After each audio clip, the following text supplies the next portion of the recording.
Welcome back to another episode of the Big Talk Podcast with Chris and Greg. This is Chris. This is Greg. And this is the mighty Mötley Crüe, as Greg is going to tell me I need to say. And their mighty album, Theater of Pain. Okay, I never said that. You're going to make me say it. No. Welcome, nation. Back to another episode. Today we're going to take on Theater of Pain by Mötley Crüe. Hell yeah. Their third studio album. And here's our lead-off track, City Boy Blues. City Boy Blues. This will, obviously we all know this came out after their huge, phenomenal success of Shout at the Devil that really put him on the map and really made him a household name. For a lot of people, this was a letdown of an album. How do you feel about that? You know what? At the time when it came out, I want to say it was a letdown because there was no magic or charisma that the whole album as a whole. I'm talking about a whole. Some of these songs are still holding up for me. And I got to say, City Boy Blues still holds up for me where I'm not disappointed with them. Now, it's not a great opener. No, it's a terrible opener. But I still like this song and I still rock with it. And it's still cool. I'm still happy with it. One of the problems that I have with some of these songs on this album is they sound thin. They don't sound ballsy. Okay, yeah. They sound, and I think a lot of it, for whatever reason, a lot of it has to do with Mick's guitar tone. I think that his guitar, see, listen to it.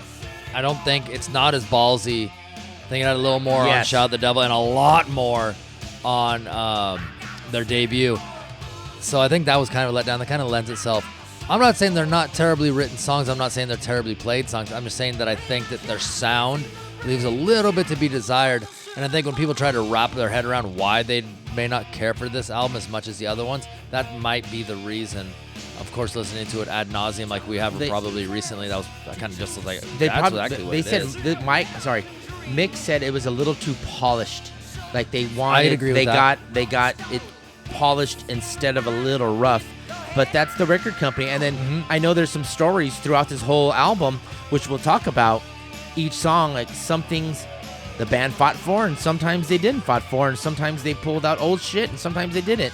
But, City Boy Blues, to me, it sounds like, like they talk about Chris, is when they left for Shout at the Devil, they got picked up on their apartment. 18 months later on, they got dropped off at that same apartment, and they wanted to be home, but they realized that their home life is on tour. So they're missing. They say they're missing home, but they're really missing on tour. The City Boy Blues is, I miss being home in the city, but is it really that? Yeah. I'm feeling kind of stuck. I'm feeling like I can't live like I want to live, and which is playing and being on tour, and that's why these guys were serious road dogs. Imagine coming home and then, now you have all kinds of money from touring and record sales and stuff, and then all of a sudden you come home to this shitty apartment that you left 18 months ago, and you're like, yeah, what are we doing here? The Crüe house. Yeah, I go, let's, everybody buy your own apartment or everybody house or how you want to do it and stuff like that. So I had no problem with City Boy Blues. I always thought it was an okay song. Yeah. Wasn't the best. It's not the worst one on the album. No. And then the next one, which is the cover of Smoking in the Boys' Room, which was fun. And then they did their usual, because they had a formula for videos, they kept it up where it's just, hey, we're going to have some fun. Check this out. And we're doing some fun stuff. And this album was, it reminds you of antics, being in school and fighting the man and want to have fun with your boys hanging out, smoking in the boys' room, so to say. Breaking the rules, doing it our way, doing what we want. I'm wondering that's kind of what they saw in this song. I know this was a song that they tried to work on earlier when they were together, and they just couldn't find it. They just couldn't find the it. But then they, said, threw it back out here. Let's try it again, and it works for them. I'm not a huge fan of it. I think I'm just not. There's something about it that just too cheesy. I'll tell you this: if they wouldn't have made a video for it, it wouldn't have been all over MTV like it was. I don't think that it would be such a I love that song. But on its own, I don't think it's that great. Okay. On its own, with the video, it's great. You know what I mean? You get what I'm trying to say? It needed that tongue It needed the video. It needed that video to make it a song. Yes. And I think that really drove it. No, you're right on that. We've talked about it 100 times. You had radio and you had MTV. Either one could drive sales. You may be, they may not hit the billboard, but if you're all over MTV, you're going to sell albums. There was 2 avenues now, and these guys knew Mötley Crüe's not going to get the radio play. They're just not going to get it at this point. Yeah. At the time that this song was released. So they were like, we got to make sure we're putting out on point videos, which they did. They were entertaining, and they made people want to run out and go, oh my God, what is this? I got to go see if the rest of the album is like this or whatever. And I remember hearing this for the first time and thinking, oh, it's pretty cool. And then not farther did I hear that it was a cover song. And I was like, oh. And I didn't know who the band was. I didn't know anything of it. Brownsville Station. Yeah. And then you know it now. And then I later on in life, I heard the original, and I was like, oh, it's very similar. You can tell that the crew crudified it, and it does sound like them. And I can say Mick did say, like, when they tried it during Shout at the Devil era, they're writing stuff, and then he said, but I needed a different sound, and that's the sound I got, and it totally worked for us later on than in the beginning. So I'm glad they stuck with it, but it's kind of just there. Yeah. And you're right, the video kind of kept it as it's not terrible. It's not terrible. So yeah, I mean, this was their first released on June 24th, 1985, and this bad boy went all the way to number 3 on the Billboard Hot 100. That's not bad. Number 3. Can you believe it? No. Wow. You know what? I think I may have some missing. Oh, wait, no. That's right. I think it's right. Yeah, you're usually not misinformed on your... Oh, you know what? I'm incorrect. Brownsville Station, it went to number 3. Oh. Brownsville Station, it went to number 3. All right. It went to number 16 for the crew. Sounds I was looking right. at the wrong one. I had them side by side. I was looking at the wrong one. That's why I was kind of like, I don't remember it being that. So, yes, my bad. Damn, Chris. I'm human. I mean, people think I'm immortal, but I am human, guys. I make mistakes. Well, immortals can make mistakes, too. I have to live with them forever. Hey, this next song, this is track 3 called Louder Than Hell. This was one of the songs that the crew had in their arsenal from leftover from Shout at the Devil. Yep. And I think Tommy said it would have been on Shout at the Devil, but it needed something, and they found that sound when they were recording this album. Yeah. And that's what it was. So it still sounds wrong. And even when on the last time they've had tours, this was one of the songs that they kept in their playlist. Correct. When they did live. I was like, Tommy said he really likes the way the drums sound, and he just digs it. So that's why they kind of kept it in there. For everything you say, a little 2.5-minute ditty. Yeah. I believe the original title was Hotter Than Hell. Okay. I believe the original title, and I think that when they play it, they play Hotter Than Hell. I think that I remember hearing they didn't because Kiss has a song called Hotter Than Hell. So maybe they just wanted to change it and go louder than hell. I swear to God, because remember we went and saw them at the Palladium. Yeah. And I swear to God, when they played this, because they didn't play it on the Crüe Fest tour. Yeah. They played it when we saw them in the Palladium weeks later. And I swear to God, they were playing Hotter Than Hell. And I was like, I thought it was louder than hell. Like when I heard it, I remember thinking that. Well, I do know Vince. Yeah, he kind of sounds. I'm surprised I can hear Greg, our in-house Vince Neil overdubs. Why go to a Mötley Crüe concert when you can listen to the Big Talk podcast and hear Vince Neil right here, a la Greg the Great. Greg Neil. Everybody welcome Greg Neil to the show. Greg, what do you have to say about that? If your microphone could come off, you'd be doing Shout! Shout! Shout! Loud! God. To be the end, Chris, of all this shenanigans, I do dig this song, and it kind of got me an earworm. I still dig it, man. You got to move on to the next one. I think it's one of the better ones on the album, actually. Yeah, let's go. And this was another one of those tracks that they had from Shout at the Devil recordings. Keep your eye on the money. And I dig it. I didn't really hate this song either. I didn't either. I definitely. It just has a groove to it. Yeah, it has a groove to it. I feel like a little bit different guitar tone on this from Mick. Doesn't have that thin, like some of the other songs. It's got a little more balls to it. Really think that adds depth to the song. The drumming is great. This is one of the better songs on the album, just like Louder Than Hell. But that hook there, here it comes, man. And you get Tommy with the cowbell in there. Yeah.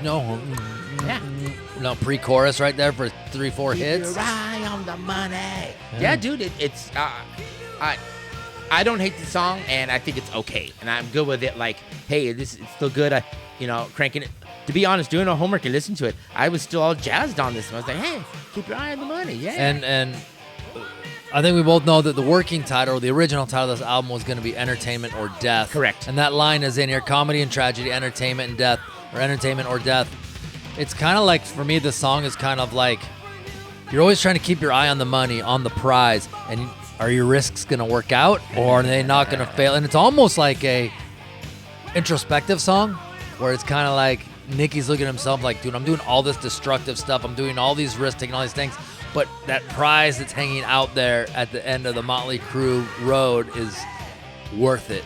Like, all these things he's going through, drugs, sex, women, the travel, the touring, the recording, all these things that obviously take a toll on a human body, and eventually will cause them to die, as happen years later. It's funny. Sometimes when I'm in Vegas, I have this in my head when I'm gambling or doing something, man. I could see Keep you. your eye on the money. I'm at the casino. I see you strutting the tables.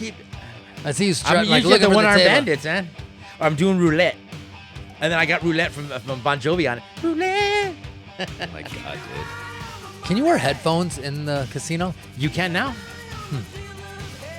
Yeah. There was a point that, I had my Walkman in there and shit, because I was finally 21. And they would kind of like, you can't have headphones. And then years later on, they're like, yeah, what are you going to stop people from having the headphones on? Yeah. You're not doing anything wrong. Hey, I'm playing, I'm gambling, I'm drinking. Yeah. I'm not doing something funky. I'm not, Then I got the lady next to me rubbing it and doing her magic tricks. Wait, what? Rubbing what? The casino, like sometimes on the one-armed bandits, they would go and they would like rub it up and down for luck. Ladies, man, keep your eye on the money. Yeah, that's all you gotta say. Keep your eye on the money, baby. Yeah. You want to bring me to the next one? I would love to. Oh, this song. Kidding, guys. I'm kidding. This is Home Sweet Home. Love this song so much, man. And any stories on this, Chris? Before I go and chit chat. Nope. The record company did not want them to put this on the album. The record company said, "You are not a ballad band. Yeah. You don't. This is not what Mötley Crüe is." And Nicky and the guys, pretty much they said, like they said with some other songs they've had over their years, they said, "This is Mötley Crüe. We want to turn left. We don't care what everybody else is doing. We want to make a left turn, and we want to do a ballad. This is the ballad we want to do." And they said, "If you don't put this on the record, we'll just take it and take our record for another label. Yeah. We'll leave you behind, and we'll go to the next one. Atlanta, we'll go, Atlantic, we'll go to Geffen, we'll go with somebody else, because they're calling us. And I'm sure they love a Mötley Crüe album." Oh, yeah. But Elektra said, "Fine, we'll put it on." And what happened? It slapped him in the face, became a number one hit. Is it number one hit? Sorry. It became a big hit. Let me rephrase that. And is a staple in today's playlist. No, it did not become a number one hit. It hit number 37, which surprised me. Really? But like I said, this is let's be honest with each other. Smoke in the Boys' Room is not what sold this album. This is what sold this album. Yeah. And what this sold this album is the fact that these motherfuckers broke MTV. Yep. They had to make rules, the Mötley Crüe rule, because of Dial MTV. It was number one for like 3 months straight. They had to make the rule, whatever, it's like after a video's been released over a certain amount of days, 30, 60, 90, it can't be on the countdown anymore. Yeah. They had to make that rule, the Mötley Crüe rule, because of the Home Sweet Home music video. That's why they were selling albums, not because it only hit 37 on the chart, but because you could not get away from it on MTV. And I love this video. Performance live, like real live Yeah. performance. Shows a little backstage tour action, the beginning of the video. I love it. I love seeing, as much as I love the stage performance videos, when you get a lot of live footage in there of like really of them on stage playing, I love it. Did you know the guys funded this video? No, I didn't know that. The record company said, no, we're not releasing this as a video. We're not giving you money for this.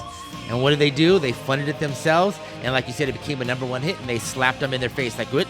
You're going to tell us no again? Yeah. Whatever we want to do, we're going to do it. With you or without you. Because we got money now. We can do this. We can walk away. And they're like, okay, you guys can do it.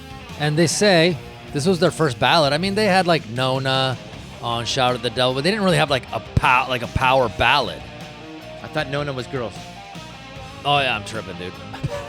Yeah, that was girls. Well, Danger, what you're talking about. With Danger. Yeah, maybe Danger. On with the show. But this is really a ballad. Yeah, this was like their really first ballad, power ballad. So this made it okay for everybody to do it. Once they did it, this was kind of the start of the power ballad. And you notice, I didn't even think about this till right now. They also used the formula. Put out the rocker. Yeah. Then you put out the power ballad. And the power ballad took them to the stratosphere. What did this sell? Do you know? How many? 4 million. I think you might be right. I think it's 4 million. Yeah. The album that everybody says is a piece of crap and garbage sold 4 million copies. And it was because they broke MTV. That's it. That's the reason. So can I touch up a little bit before as it's ending? Yeah, you can, but you better hurry up, sucker. Tommy was playing a little bit this. Vince was humming. Mm-hmm. Then Nicky decided to write the lyrics. Like he says, probably how they were missing home when they're on the road. Mm-hmm. And that's home. We want to be home, sweet home. Yep. And that's where they got the thought from. They want to go home, sweet home, where they can get the city boy blues. But yes. Yeah. One of the great songs. Here we go. Tonight We Need a Lover. Track number 6. This is another one of those I'm not upset with. Like it doesn't have me where I'm upset about it or I freak out like, oh, I don't like this song, blah blah blah. It's like, it's okay. It's not one of my favorites, but it's low on the totem pole for, if I would place what my favorites are. Unquestionably sex. Yeah. Right, the song's all it's about. Easy. Almost kind of I don't know. He says we need a lover, not we need lovers. So I'm wondering if it's like, oh, me and Tommy need a lover. Maybe it has to do with more than two in a bed kind of a thing. Is kind of what I think. But I'll agree with you, dude. This song doesn't. And the more I listen to this, and I've said on our show before that this, and I think I might be eating crow right now. I've always said Theater of Pain is, when I'm thinking about a filler album, Theater of Pain is where I put that. That's like the bar. But now that I've actually, maybe with more of an open mind and wanting to dive deeper into these songs and into listening to it over and over again, not 20 times, but maybe about 10, it's not as bad as I thought it was. None of these songs are as bad as I remember them being. Some of them aren't like, yeah, that's great. But I kind of am getting a new appreciation for the album. And is it their best? No. But it's not terrible. It's not as terrible as everyone says. It doesn't just 2 songs and the rest of it's crap. Yeah. It's not. I don't think like that about this album. So I'm gonna bring it from here. I gotta find the new filler standard because Mötley Crüe has dropped off of that pedestal. They're not even on the podium anymore. So I want to say I think we've heard this album so much compared to other Mötley Crüe listen to albums. the organ. Yeah, compared to other Mötley Crüe albums, it's just maybe not. It's towards the bottom of our favorites, but listening to it as a whole, there's like, it really isn't that bad. There's still things, like they're gonna start doing the chorus tonight. Like, all right, you got me. Like if I was listening to it or running or walking, I'd be like, tonight, doing that kind of stuff. But then I could also hear somebody saying like, what are they doing? Like singing this like this. I see both sides, but for me personally, I'm like, no. All right, guys, starting to grow on me. Theater Pain is finally starting to grow on me. Almost 40 years later, right? 18 years later, 19 years later, is finally starting to grow on me. Good for you guys. You that was our plan. That was our plan all along. Right? That was the next song all along. Let's go. This song, this also is another one of those songs from the Shout at the Devil recording days they had left over. And I'm glad they worked it. But that's what I'm saying is this also was a time when the band wasn't doing too good. Vince just got convicted for killing one of his buddies in an accident razzle from Hanoi Rocks. Nicky said he was on drugs a lot of the time. He had a huge, it's just the start. You know, that heroin I don't addiction. think Tommy there was anything going on with him. He was just being Tommy. And then, do you know? And Mick was just watching it all unfold. Well, alcohol. He had an alcohol issue. Yeah, but do you know that the guys at the time, Vince, Nicky, and Tommy, were thinking about replacing They were. Mick at the time? And I was like, who in the fuck are they going to replace it with? The rumor that it was Yngwie Malmsteen. I think we've talked about this on one of our other on our show. I think it was when we were doing our other Mötley Crüe. Yeah. I think it might have been shouting like after Shout. this. Yes, they thought they needed that shredder because that's what was hot at this time. Yeah. And it had nothing to do with his music. It's just that's what they thought they needed in their band to take it to another level, and they did. They just needed to keep doing what they were doing, and I'm so glad they didn't. It would have probably ruined the chemistry in the band because it would have taken.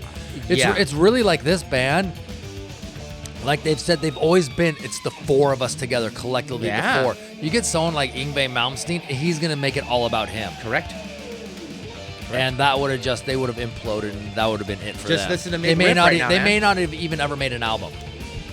Well, I think they would have made one, but They made it that far. And then whatever songs they came up with that would after, because Mick did a lot of riffs. Yeah.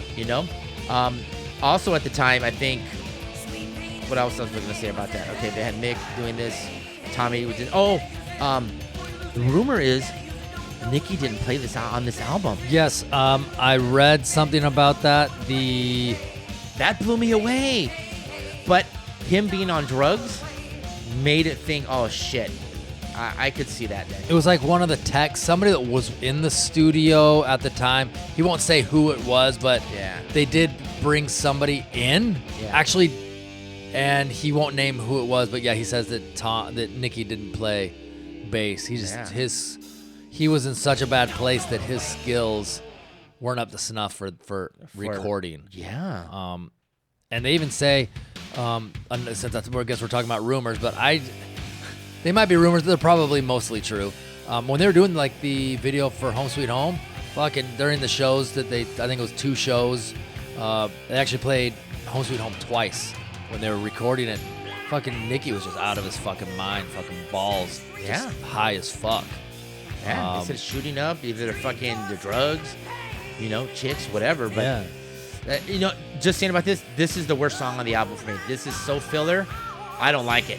I've heard it, and I'm ready to skip it because not that we have to, but it's not really my favorite, and I think I would drop this song. This song today. Yeah, I don't know. I guess just hearing it for so long and knowing it, I could probably sing it, but I'm kind of. I'm gonna agree with you 100%. This is the worst song on the album. It just doesn't give me anything. No. And I think it does have that lyric, entertainment or death, blah, blah, blah, blah, something, something, something. On this, I think this is the song that has it, man. No, that was Keep Your Eye on the Money. Oh, it was Keep Your Eye on the Money? Keep Your Eye on Okay. But Save Our Souls is not one of my favorites. Yeah, it just plods. Yeah. All right. And surprisingly, Vince sings good on it. No, I'm kidding. Maybe that's why.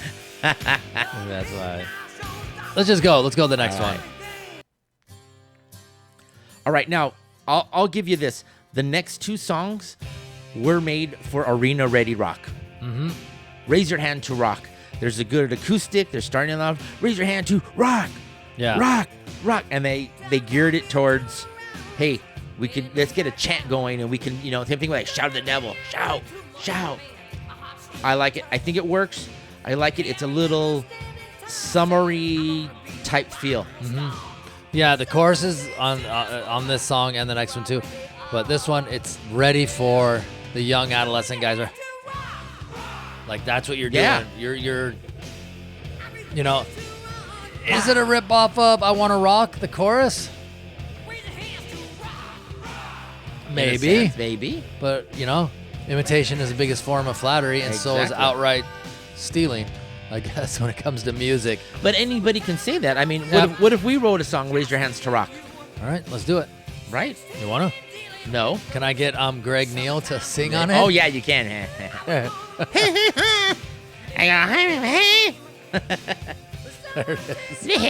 Chris,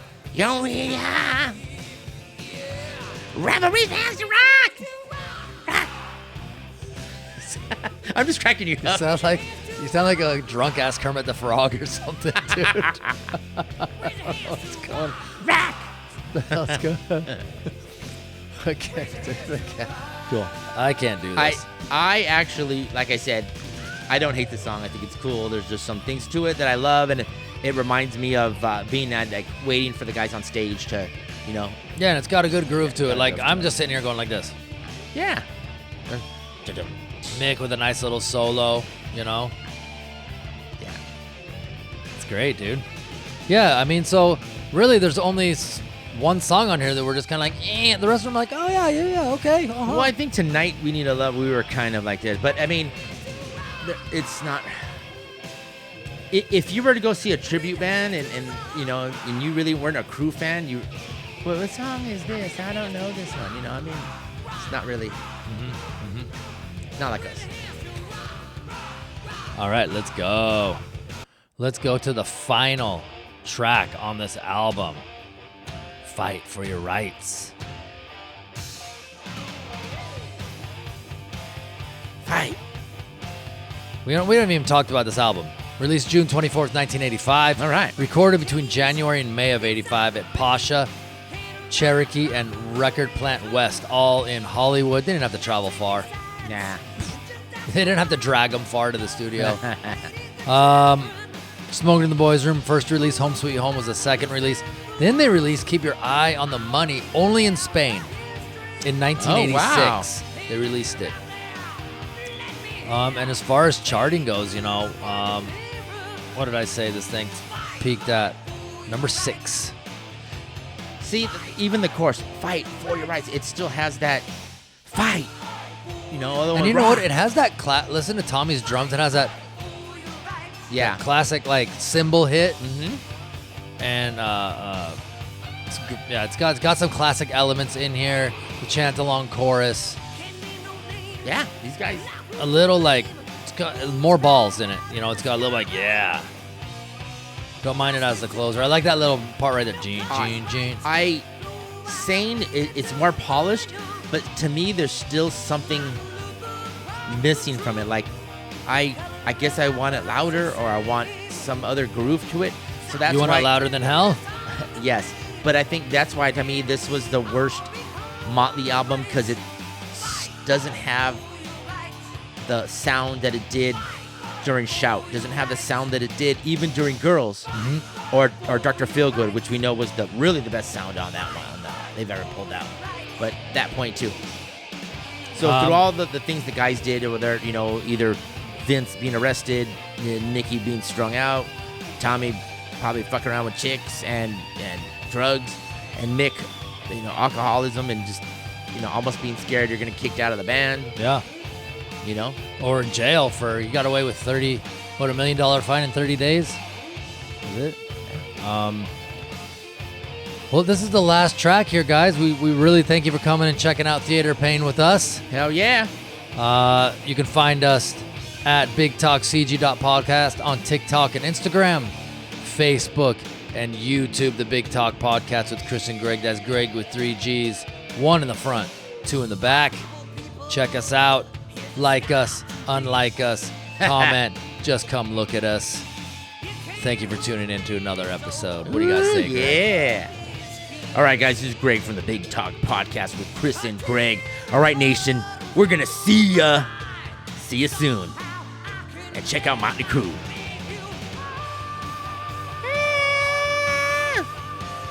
Had to throw one in there. Greg Neal.